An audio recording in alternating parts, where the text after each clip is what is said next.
當香港人第一次吃潮汕牛肉火鍋。識得跳舞嘅牛肉你見過未呢？雪花、雙層、三花翅，全部都亂到不得之了啊！真係冇一隻牛可以活着離開汕頭嘅。香港賺錢汕頭花，嚟到汕頭咧一定要食牛咧，呢一個咧都唔使人講噶啦。今日咧就要嚟一間咧非常之熱門，好多人都會嚟嘅呢一個杏花吳記啊！咁我依家見到咧好多人啊，但佢唔單止一個店面啊，仲有後邊嗰度啊，呢邊都仲有啊。現在排隊大概要等多久啊？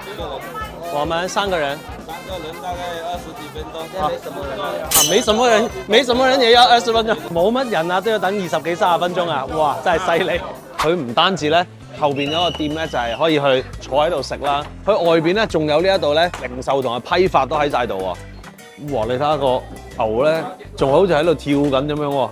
睇其他店鋪咧，我都好似未試過，就算喺深圳嗰啲咩百合里嗰啲咧，我都好似未見過用咁多人喺度咁多切喎。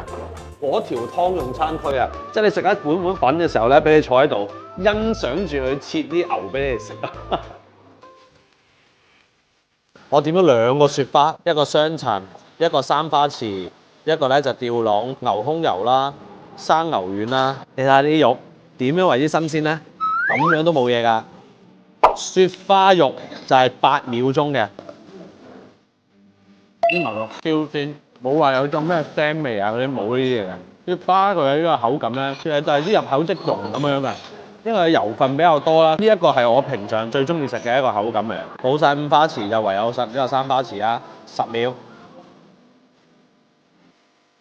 好似食咗啲脆肉咁樣啊，有啲筋啊，但係食起身咧可能就係脆身啲咁樣。雙層呢個咧就係8秒。雙層或者就係佢啲牛咧就係實淨啲嘅，佢唔係嗰啲好多油脂啊嗰部分。咁所以咧呢個咧牛嘅質感咧就會再重啲。呢個係8秒啊。會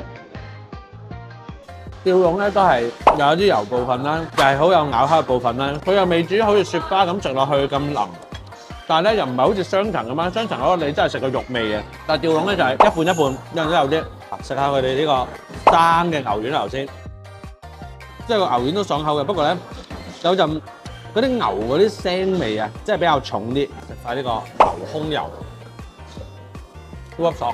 咬落去嘅時候咧，嗰啲油脂咧喺個口度爆出嚟嗰種感覺啊！今日我哋3個人咧食咗275蚊，咁喺香港咧就絕對冇乜可能食到呢一度呢啲咁新鮮嘅牛肉啦。方榮記咧一碟牛咧都300-400蚊，喺呢度咧食咗咁多碟牛咧都唔夠喺方榮記叫一碟牛。嚟到潮汕呢一頭，仲有啲咩其他特色嘅嘢你要介紹俾我食呢？歡迎評論區話俾我聽。